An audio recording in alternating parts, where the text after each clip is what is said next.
Hi, Air Signs, Gemini, Libra, and Aquarius. Welcome po sa ating channel. At ito ay inyong daily gabay tarot reading for September 16, 2023. Please be reminded that this is channel reading po, so maaari kayong makarelate o hindi. Just take what resonates. Gamitin ang reading na ito bilang gabay lamang. Balik po kayo dito bukas para sa ating daily gabay tarot reading for September 17, 2023. Please like, subscribe, and click bell button para updated po kayo sa daily tarot reading natin. Maraming salamat po. Hi Air Signs, Gemini, Libra, and Aquarius. Uploaded na po yung monthly reading natin for September 2023. Visit nyo lang po yung channel natin. Scroll down nyo po. Separated po yung reading po ng Gemini, Libra, and Aquarius for September 2023. Maraming salamat po. Spirit guides, ano po ang energy today ni Gemini, Libra, and Aquarius?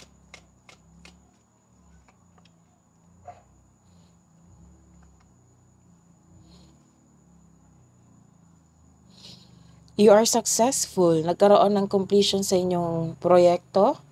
Oo. Successful sa inyong ginagawa ngayon. Successful completion. You are reaping rewards. So, nagkaroon ng accomplishments. Success. Perfection din sa iyong ginagawa. Nagkaroon kayo ng project, nagkaroon ng perfect na output. So, ilan sa inyo nagkaroon ng recognition sa inyong trabaho. Ito ay perpekto na sitwasyon, maaring may parating na gantimpala o positibong resulta ng iyong proyekto. So, celebrate your wins and acknowledge how far you've come and you are now ready to begin a new journey. May nakikita rin ako dito na tapos na yung construction na dream house mo. So, this card tells you na everything you have worked for is coming together. Ilan din dito ay nagse-celebrate ng monthsary at anniversary ngayon. So, may natanggap ka na malaking reward, recognition sa trabaho mo. May promotion na ganap. So, that is good news for you, Gemini, Libra, and Aquarius. Nagkaroon kayo ng clarity and new ideas sa isang bagay. Nagkaroon ng determination dahil sa success na ito. Meron kang new ideas.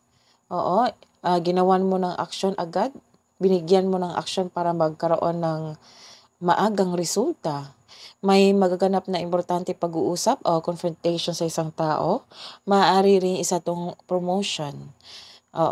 So, the advice is trust your intuition na magagabay sa iyo patungo sa mga susunod na hakbang ng pagkilos. Ang ilan sa inyo, napansin mo nagkaroon ng improvement ang iyong communication and clarity sa pakikipag-usap sa ibang tao.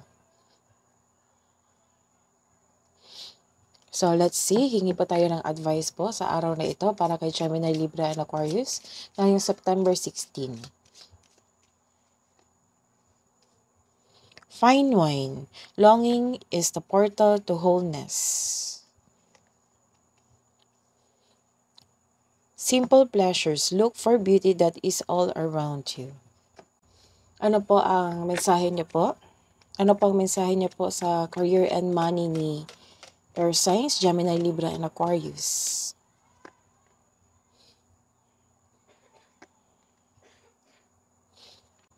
So, sobra kayong babad sa trabaho ngayon.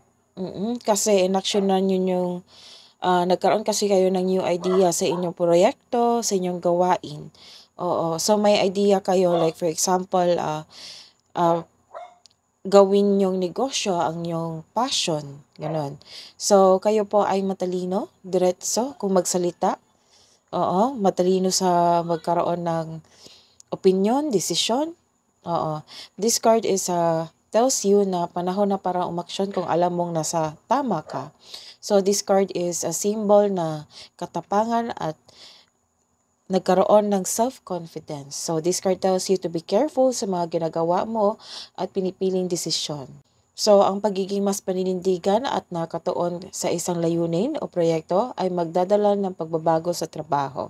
So, kaya pala nagkaroon ng success dito. Kasi, nanindigan kayo, oo, sa inyong new ideas. Pagkatapos nito, nagkaroon ng magandang resulta. Medyo may nakikita akong away dito, oo, argument, oo, laban sa isang katrabaho, boss. So, ihanda mo ang sarili mo na ipagtanggol mo ito sa anumang paraan. Ang mabilis na pagdating ng balita ay magpapabilis ng pagiging produktibo o magdudulot sa iyo ng baguhin ang kilos. So, may komento sa inyong new ideas or naka-receive kayo ng news na nagkaroon kayo ng mga kliyente towards your plan. So, kaya pala nagkaroon ng success dito sa inyong ginagawa kasi patok siya sa masa. So, this is a hope, healing, okay na kayo na inyong boss or kasamahan mo sa trabaho. Nagkaroon din kayo ng, this is good news kasi nagkaroon kayo ng opportunities. Renewal ng kontrata, nagkaroon ng faith, nagkaroon ng hope, nagkaroon ng healing sa inyong sarili. So, may nakikita ako dito na mayroong job opportunity na darating, na parating. So, may unexpected help din. Pasensya na po sa ingay. May unexpected help din sa ibang tao. Oo. Na para matapos yung gawain mo. So, the star brings money luck. So, nagkaroon ng money luck. This card may also indicate that you are healing from money or job loss. Para sa mga negosyante, you may be guided to begin a new business. Oo, kaya pala may new idea ka dito kasi gusto mo tumayo ng isa pang negosyo or bagong negosyo or you have a hidden talent that you can put to good use. Kaya pala nanindigan kayo dito, nagkaroon kayo ng clarity, new idea sa bagong negosyo na naka-line up sa iyong passion. So, ipatuloy mo tong gawain na to, yung plano mo, gawin mo ng action para magkaroon ng success. Maging patok ito sa masa. So, the star also can also show awards and fame. So, some of you makaka-receive ng awards at recognition sa yung boss, sa inyong kasama sa trabaho, sa mga kaibigan. So, let's see your romance, love romance, self-love, partnership, romance, para kay Gemini, Libra, and Aquarius. Pasensya na po sa ingay. Wow. So, may nakikita ako dito na parating. This is the good news para sa mga single. Kasi ito ay destiny card. So, parating na yung taong nakatadhana sa iyo. So, this is also called a destiny card. So, isang malaking good news ito sa mga single dyan. So, maghanda dahil parating na ang nakatadhana sa iyo. Para sa mga may relasyon, masaya kayo ngayon. Mahal na mahal niyo ang isa't isa at very supportive kayo sa mga ginagawa o plano niyo sa buhay. So, nagkaroon dito ng may isang tao na sobrang self-centered.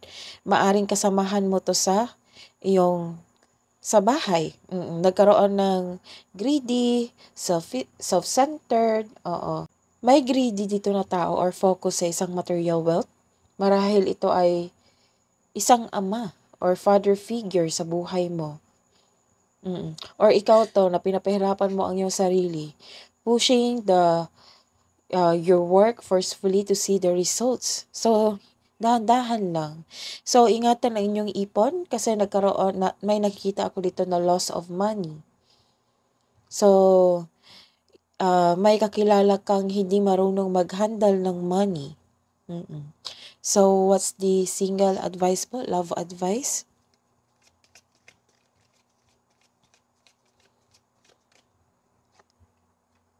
Practice. Practice to connect to your energy, to yourself, to listen to your intuition. So, create a sacred space. Kailangan yun ng meditation. Advice po para sa may relasyon, Gemini, Libra, and Aquarius. Respect. Respect your relationship.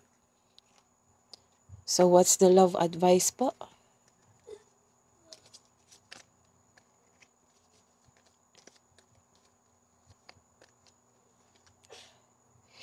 Beware of what you are projecting for the qualities you admire in one another are qualities you both possess. Equally so, the qualities you don't like are also your own reflection. So let's see. ang kabuang advice po sa araw na ito para kay Gemini, Libra, and Aquarius ngayong September 16. Don't let pride get in your way. So, sa mga may kaaway dito, nakikita ko naman na magkaayos kayo. So, follow this advice. Don't let pride get in your way. So, what's the angels' advice, archangels' advice para kay Gemini, Libra, and Aquarius ngayong September 16? Message from Archangel Faith. With faith, you are invisible. Believe in yourself. That is your reading today, air signs. Balik po kayo dito bukas. Please like, subscribe, and click bell button for notification para po updated kayo sa daily tarot reading natin. Maraming salamat po.